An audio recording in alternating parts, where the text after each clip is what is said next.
Peodo Pacome Zouzoua anaendelea kujikita kwenye nyoyo za mashabiki wa Yanga, kwenye nyoyo za wafuatiliaji wa mpira wa miguu nchini kutokana na kile anachokionyesha mpaka sasa, hususan katika ligi kuu Tanzania bara ambayo timu yake ya Yanga imeshacheza mechi 23, imebakiza mechi 7 ili kujua hatima yake kwamba je, itatetea ubingwa wake wa ligi kuu Tanzania bara kwa mara ya 4 mfululizo.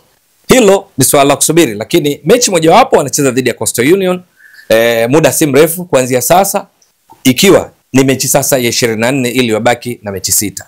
Yanga wakiwa na wachezaji wenye kipaji akiwemo huyu Peodo Pacome Zouzoua na kwingineko. Mabasi ya Jada Luxury Coach ni kama ndege za ardhini, na mabasi ya kisasa yanayokufanya ufike safari yako ukiwa huna uchovu wowote. Ndani ya mabasi hayo kuna huduma ya matangazo mubashara ya Azam Media ambayo hukuhakikishia kutazama mechi mubashara za ligi kuu Tanzania bara, ligi ya kule Hispania La Liga, ligi ya Ujerumani Bundesliga na matangazo mengine ya Azam kama sinema zetu, tamthilia na kadhalika. Lakini vile vile mabasi ya Jada Luxury Coach yanakupa huduma nzuri ya usafiri wa mizigo na vifurushi. Vifurushi vyako, mizigo yako unaweza kuisafirisha kwa salama, kwa uhakika na kwa wakati kupitia mabasi haya ya Jada Luxury Coach. Wasiliana nao kupitia nambari za simu unaziona hapo ili kufanya booking kwa ajili ya usafiri wako na mizigo yako. Wachezaji wa kimataifa kutoka Ivory Coast wamekuwa kwenye kiwango bora sana.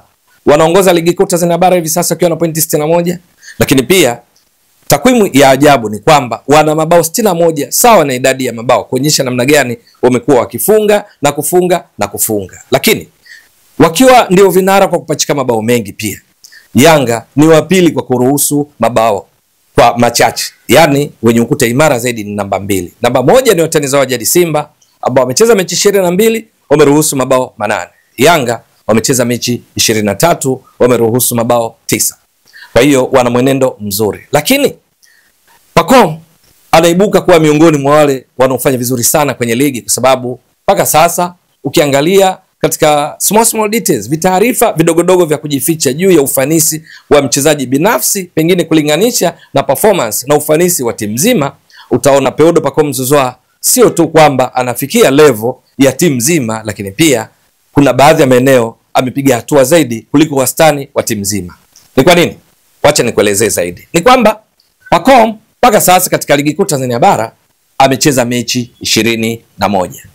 Kwenye mechi hizi 21 Pacome ameonekana kuwa muhimu sana pindi timu inaposhambulia, kama kiungo mojawapo kati ya viungo watatu washambuliaji kwenye mfumo wa Yanga wa baada ya golikipa kuwa na walinzi 4, viungo wawili wa ukabaji, viungo hawa watatu washambuliaji na mshambuliaji kinara mmoja. Yeye Pacome Zouzoua kucheza katika eneo lolote miongoni mwa wale watatu wa nyuma ya mshambuliaji kinara, yani kutokea kushoto, kutokea kulia, kutokea kati, akiwa nyuma ya mshambuliaji kinara.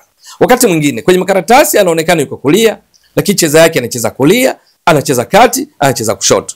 Anaweza kaonekana yuko kushoto, lakini anacheza kati, anacheza kulia, anacheza kama mshambuliaji kinara katika baadhi ya nyakati uwanjani. Lakini Pacome Zouzoua kwenye mechi hizi 21 amedhihirisha ubora mwingine. Pindi Yanga inapopoteza mpira na kuanza kazi ya kutafuta, kazi ya kiulinzi, Peodo Pacome Zouzoua ni miongoni mwa wachezaji nyota kwenye kutekeleza hilo. Ndio maana kwenye mechi hizi 21 tayari ameshacheza faulo 18, ikiwa ni katika ile jitihada zake za kujitoa kafara, kufanya lolote kwa manufaa ya timu, hasa kuzuia mashambulizi ya kushtukiza kuelekea langoni kwao. Kule juu katika nusu ya pili ya uwanja amekuwa akifanya hizo faulo za kimbinu ili kuzuia shambulizi la kushtukiza. Wakati mwingine anakuwa kati, wakati mwingine anakuwa nyuma kabisa, eneo ambalo hucheza mabeki wa pembeni, kulia, kushoto.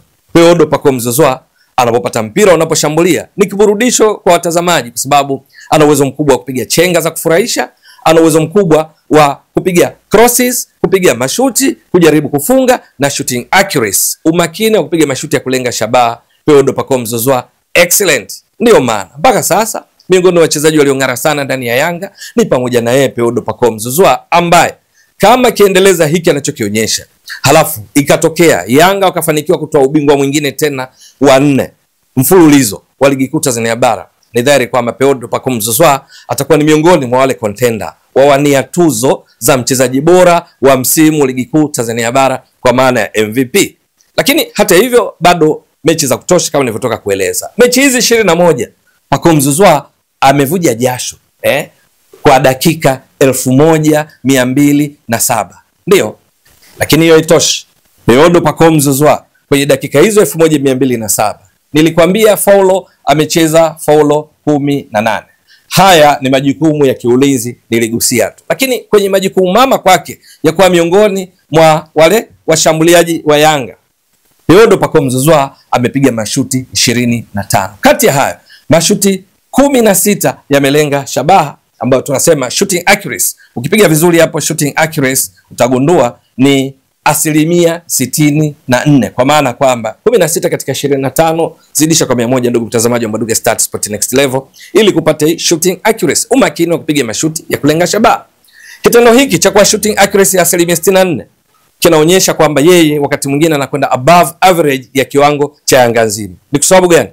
Yanga mpaka sasa baada ya kucheza mechi 23 mashuti, timu nzima imepiga mashuti shots, imepiga mashuti 276. Kati ya haya mashuti 150 yamelenga shabaha wakati wakifunga yale mabao 61, ambayo 150 katika 276 kizidisha kwa 100 utapata shooting accuracy ya 54%. Huu ni wastani wa timu, huu ni wastani wa Pacome Zouzoua. Kwa hiyo anaizidi timu wastani wake kwa 10% katika kupiga mashuti ya kulenga shabaha. Huyu ni Peodo Pacome Zouzoua. Lakini baada ya kupiga mashuti hayo 25, 16 amelenga lango, Pacome amefunga mabao goals, amefunga mabao 7, lakini haitoshi, ametoa assist 9, amechangia mabao 16 kwa maana ya aliofunga na kutoa assist. Sasa twende kidogo kidogo. Kufunga kwake mabao 7 baada ya kupiga mashuti 25 ukizidisha kwa 100 tunapata kitu kinaitwa goal conversion rate, uwezo wa kubadilisha nafasi kuwa mabao, ambao ukizidisha kwa usahihi hapa utagundua yeye uwezo wake kubadilisha nafasi kwa mabao ni 28%. Kwa mara nyingine, wastani huu, uwezo huo kubadilisha nafasi kwa mabao ni wa juu kuliko wa wastani wa timu yake nzima ya Yanga. Kwa sababu gani? Yanga tunakumbuka wamepiga mashuti 276 lakini wamefunga mabao 61 baada ya kupiga mashuti 276 kama jitihada za kufunga. Ukizidisha kwa 100 utapata goal conversion rate ya 22%. Yani huwa tunapata uwezo wa kubadilisha nafasi kwa mabao kwa kuchukua mabao yaliyofungwa, chini unaweka idadi ya jitihada za kupiga mashuti, unazidisha kwa 100. Ndio maana Yanga wapiga mashuti 276 wana mabao 61, ukizidisha unapata 22%. Kwa mara nyingine tena Pacome ana 6% zaidi ya kile ambacho timu inafanya katika kubadilisha nafasi kwa mabao. Yeye ana wastani wa juu kuliko wastani wa timu nzima. Nadhani umeelewa vizuri. Lakini hiyo haitoshi. Hapa tunazungumzia goal conversion rate. Lakini Pacome mabao yake 7. Kati ya mabao yake 7 jumlisha na assist 9, kuchangia mabao 16. Mabao 16 kati ya mabao 61 yaliyofungwa na Yanga, ukizidisha kwa 100 utapata goal contribution. Goals contribution ya Pacome, mchango wake wa mabao kwa mabao yote yaliyofungwa na Yanga, ukizidisha kwa 100 unagundua hapa ni 26.2 na plus, ambayo ni around 26%. Huu ni mchango wa juu mno kwa mchezaji mmoja wa kiungo cha ushambuliaji, kwa maana kwamba mabao yote ya Yanga 26% yanatoka kwa Peodo Pacome Zouzoua mgongoni namba 26, kwa maana ya ama kufunga au kutoa assist. Hapo sijahesabia masuala ya pre-assist, yani pasi kabla pasi saidizi ya mabao. Hapo sijahesabia mikimbio ile ya uongo tunaita dummy run, ambayo Pacome na wenzake huwa wanakimbia kuwaghilibu, kuwadanganya wapinzani. Anaweza kukimbia kama anafuata mpira alafu akauacha ili wenzake wachangamkie, au chukue Dube, au chukue Clement Mzize Walid, au chukue Maxim Pia Nzengeli, au chukue Stefan Aziz Ki na wachezaji wengine katika eneo la kushambulia ambalo mwisho wa siku huwapa matokeo chanya. Hayo yote sijahesabia, nimehesabia mabao na assist, mchango wa 26%. Wote performance kwa Peodo Pacome Zouzoua, mchezaji bora wa zamani wa ligi kuu ya Ivory Coast, MVP msimu kabla ya msimu uliopita, yeye ndo alikuwa mchezaji bora katika ligi kuu ya Ivory Coast.